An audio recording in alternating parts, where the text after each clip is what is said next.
За сайн байцгаана уу. Дидишийн борлуулалт сурлуулалтын ажилтан Баасан Сүрэн байна. За би та бүхэндээ өнөөдөр Дидишийн багц төхөөрөмжийг хэрхэн ухсарч, хэрхэн суйрлуулж тохиргоо их талаар зааварчилгаа өгч байна. За багц төхөөрөмжт маань юу дагагдах вэ гэхээр за хүлэн авахч байна. За 10 м кабелийн утас дагалдаж байдаг. За мөн дуран за борооцсны хамгаалалт. За тэгээд болт нэгдэг. За суурийн тахир төмөр байна. Дурангийн тахир төмөр гэж нэрлэдэг энийг. За 5 антенны суур төмөр. За градус төмөр. За градус төмөр нь 5 антенны дэшээ доошоо хөдлөх чиглэлийг заадаг. За суурийн гурвалжин, за суурийн татварх гэсэн зүйлээс бүрдэж байна.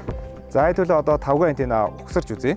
За 5 антенны ухсархын тулд дурангийн тахир төмрийг за эхлээд сум заасан дагуу 5 антенны суур төмөртэй эхэлж холбож өгнө.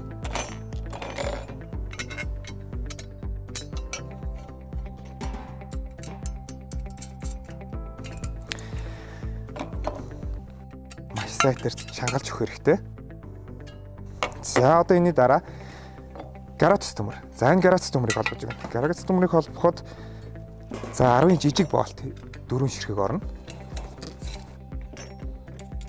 За градус төмрийг боочоод чангалахын хувьд маш бага. Суулган чангална. За яагаад гэх юм бол градус төмөр нь дараа нь тохиргоо хийгдэхэд урагшаа хоошоо буюу бусуутын хэлхийн дагуу хөдөлж байх шаардлагатай учраас.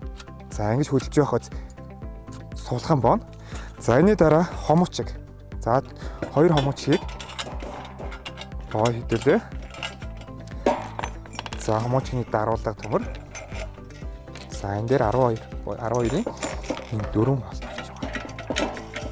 За энийг мөн адил бүр чангалах хэрэггүй сулхан байна. За энэ дээр суур маань бэхлэгдэж өгөх учраас. За ингээ бэлэн болсон. За одоо суураа 5 антеннтайгаа холбоо хийдүүлээ. За 5 антеннтайгаа мөн адил төрөний адил жижиг юм 10-ийн 4 болтоор холбоо.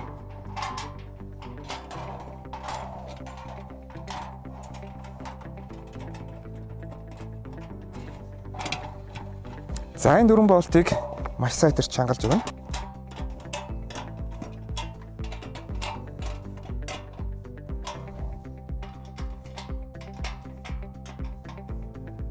За ингэж чангалжээ. За 5 антенн маань болсон байна. За одоо 5 антенн дээрээ дурангаа хэдүүлээ холбоцгоё. За дуран борооцсны хамгаалалт. За борооцсны хамгаалалт дуран дээрээ орж ирнэ. За дуран тогтоогчтой холбогдно. За холбогдохдоо шаронгийн цэцгэн толгойтой 2 болтоор холбогдно.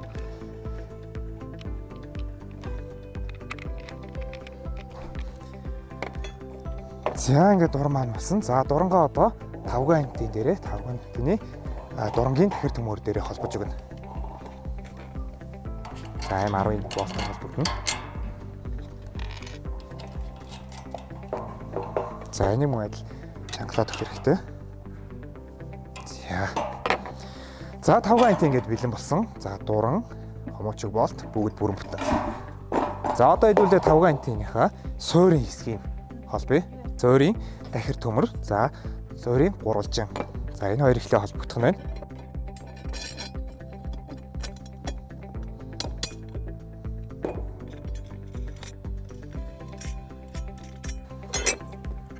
За 5 антенны суурийн 2 татварх төмөр байна.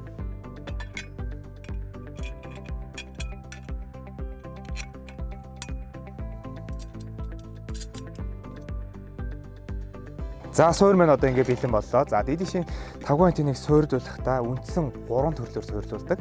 За хананд суйрлуулж болж байна. За эсвэл газарт суйрлуулж болно. За бүр боломжгүй тохиолдолд турбан дээр суйрлуулж болж байна. За тэгвэл турбааг ерөөхдөө газарт маш гүнзгий суулгаж хөдөлгөөнгүй суулгах хэрэгтэй. За хэдүүлээ одоо 5 антеннаас суйрлуулад тохиргоо байцгаая. За одоо би та бүхэндээ Дидишийн 5 антенныг хэрхэн суйрлуулах талаар зааварчилгаа өгч байна. За Дидишийн 5 антенныг суйрлуулахдаа эхний ээлжинд суура 5-га аль болох нөмөр салхинд нөмөр газар суйрлуулах хэрэгтэй. За хүмүүсийн ерөнхийдөө ихэнх ойлголт нь бол өндөр байрлах тусмаа илүү сайн гардаг гэсэн ойлголттой байдаг. За өндөр гэхээсээ илүү салхинд хөдөлгөөргүй, салхинд нөмөртэй, байшингийнхаа урд, гэрийнхаа урд те ингэж суурилуулах нь тавган антийн хөдөлгөхгүй байдаг. За мөн тавган антинаас урд зүгт хиймэл дагуул байрлаж байгаа урд зүгт нь 15-аас 30 м дотор өндөр байрлах те 2-оос 3 давхар буюу түүнээс дээш объект байрлаж байвал за хиймэл дагуулаас ирж байгаа долгионыг хаачдаг байгаа. За тэгэхээр урд зүгт нь ямар нэгэн объект өндөр байшин байрлах мод ургамал те байх гэсэн үг. За одоо хэдүүлээ тавган антина өгсөрж суйрлуулъя.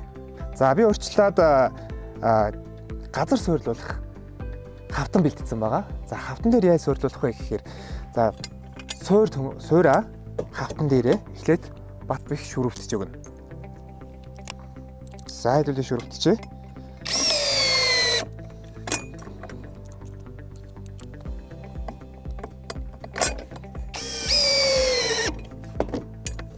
За ингэж.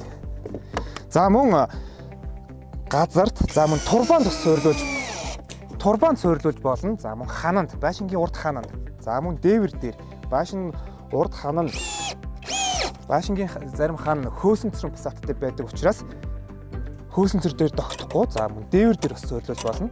За ингээд суурь маань бэлэн боллоо. За одоо энэ суурин дээрээ хөдөлгөөнгөө салхинд хөдлөхгүй болохын тулд тухайн бэлдсэн хавтан дээрээ хүнд юм тавина. За тоосох, болог, чулуу, томхон чулуу юу ч тавьж болно. Хүнд юм тавьж салхинд хөдлөхгүй болгоно. За одоо хэдүүлээ тавган антина тохиргоог нь хий. За хомуучиг болтыг хүний гараар хөдлөхгүйц хэмжээний сулхан чангална. За сулхан чангаллаа. За мөн грац төмрийг хүний гараар хөдлөхгүйц хэмжээний сулхан чангална. За ингээд тохиргоо ирэхэд бэлэн болж байна те. За одоо кабель холбоод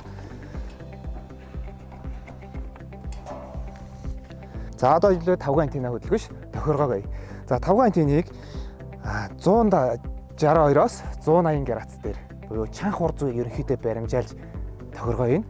За грац налуугийн хувьд газартай босоо 90 грац байрлалаас за хойш нь буюу арагш нь 8-аас 10 грац маш багаар гидийлгэж өгнө. За гидийлгсэн тавган антина баруун зүүн тийш нь 2 тийш нь миллиметрийн давтамжтай маш удаанаар хөдөлгөж дохио чанарыг олно. За миллиметрийн за хэвтүүлээ жишээ нэг баруун гартал руугаа татаж үзье те. Баруун тийш нь маш багаар удаанаар хөдөлгөөд эндээ 2-оос 3 секунд барина. За дохио орж ийн орохгүй байвал дахиад баруун тийш нь татъя. 2-оос 3 секунд эндээ маш бага удаанаар барина. За ингээд гих мэтчлэн маш удаанаар хөдөлгөнө. За баруун тишээ орж ирэхгүй зүүн тишээ. За чанх урд зүгээ барилаа. Чанх урд зүгээсээ за одоо зүүн тишээ явуулъя. Зүүн тиш нь маш багаар миллиметрийн давтамжтай. За эндээ 2-оос 3 секунд барина. За дахиад явууллаа. 2-оос 3 секунд барина. За энийг яагаад 2-оос 3 секунд барьж байна вэ гэхээр дурангаас төхөөрөмжөнд мэдээлэл очихдоо 2-оос 3 секундын хугацаа зарцуулдаг. За тавган антин маань одоо ингээд тохирчлоо. Одоо хэдүүлээ орж төхөөрөмжөө зурагттайгаа холбоцгоё. За та бүхэнд одоо төхөөрөмжөө зурагттай холбож үзүүлье. За хүлээн авахчийн хажуу талаас смарт карт орно. Смарт картны шар ялцсан доошо хараад сум заасан сумны дагуу. За зүүн доод цагт нь тэжээлийн залгуур холбогдно. За USB оролт гэдэг. Энэ USB оролтон дээр 128 ГБ флаш холбогдно. За энэ флашыг холбосноор төр зогсоож бичлэг хийж хадгаж үлдэх боломжтой. За мөн кино сантай болоод илүү олон кино түрээслэн үзэх боломжтой. Нэг түрээслэн киног 72 цаг өндөрлөгөө тавтаж үздэг байна. За флаш холбочих. За HDMI залгуур зурагттайгаа холбоно. Нэг HDMI оролт байна. За энэ холболтон дээр за бидний гаднаас орж ирж байгаа коксал кабелийн утас холбогдно.